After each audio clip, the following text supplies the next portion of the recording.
So I wanted to do this as a kind of a dedication / information video on just Shigeru Miyamoto and just a little bit of history of how Nintendo came into development with there's many ways of looking at it. There's many dimensions to the emerging of Nintendo from 1981, the market when the Nintendo debuted as the Sega Genesis with there's actually a mixture between Sonic the Hedgehog and Mario that was in the works by Shigeru Miyamoto's uncle Silviara Hindora. And what they did, they had a mashup of Mario and Sonic, and they were originally going to release a title that was going to be Sega / Nintendo / Mario when like he went into compromise. That's how they came out with like the Super Mario Brothers cartoon in 1984. When that was released, it was like a breakthrough actually in the video game industry. Like when that was released, like they had the arcades at the time. They had like Pac-Man and Galaga and Centipede and Nitrous WCW. But the way it kind of worked was as far as video game industry taking off, as far as home consoles and virtual reality and all that. It actually came through a mashup, again, of like Shigeru's great uncle, Salvador Garcia, and there's this guy named John Henchman that was he had a thing going on then. Like it was kind of like Apple and Android, like the way the Android, like when they first came out, the tablets, like it was a thing, but like Apple ended up they won the war. Like Blu-ray and what was the red disc? I forget. Sorry, I'm forgetting the name. I don't have all my facts straight.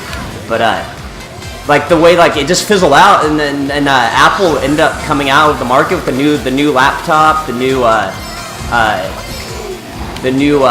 caricatures that they used in like most gaming storylines. Like if you've played like Final Fantasy, the way that like the stories started emerging, like becoming part of the way that people engage with video gaming today, like I don't know if you play The Last of Us, any of you listening to this, but The Last of Us is story-driven narrative of a game. Actually, it emerged through Shigeru's brother, Final Fantasy creator, Hideo Majigi. And I don't know, like it sounds like a goofy name. I know, like Hideo Majigi, but I mean Japanese, they're Asian, so. It's just somebody had the funny names, so it's just the way I look at it anyways. But sorry, I didn't mean to be weird with that. But anyways, I did also want to. So that's just a little backup history. Like, and here we are today playing Mario Kart 8. And look at this, man! I got the mushroom. I got the bullet bill right here, and. See this guy's coming at me right there. Watch the way that I make these turns. I just want to give you a little bit of detailed pro tip to slip into this information video right here. Like bam, like watch that, boom. That's the way that I do it sometimes. Anyway, so yeah, let's shift gears a little bit here. Let's just shift gears into some of the history behind some of the scenery and the items and the characters you're seeing here.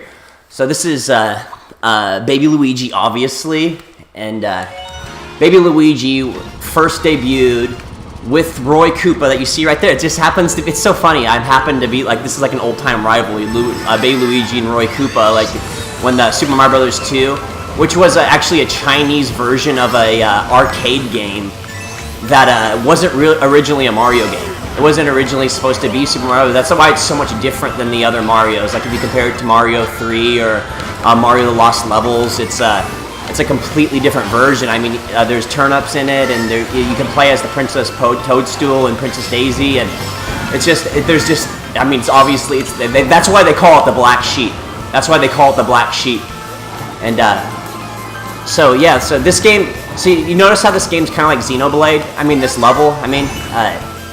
there's actually a level in Xenoblade Chronicles where you go up a big tree and there's like the whole tree clan, or I don't know if their name's not really the tree clan. That sounds a little goofy, but it's like they live in a big tree and they go up for levels and levels, and that's what this level here is based off of. And there's little creatures. There's like these little Furby things.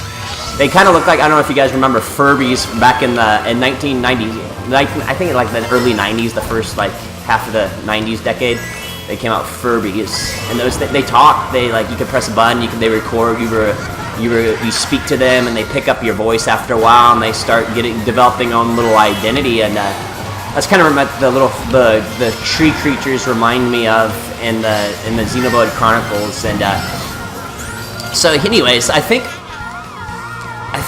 that's, I mean, that possibly the way you look at it, if you look at it from that angle, there's just different views being taken into consideration. It's kind of a hot topic debate at this moment.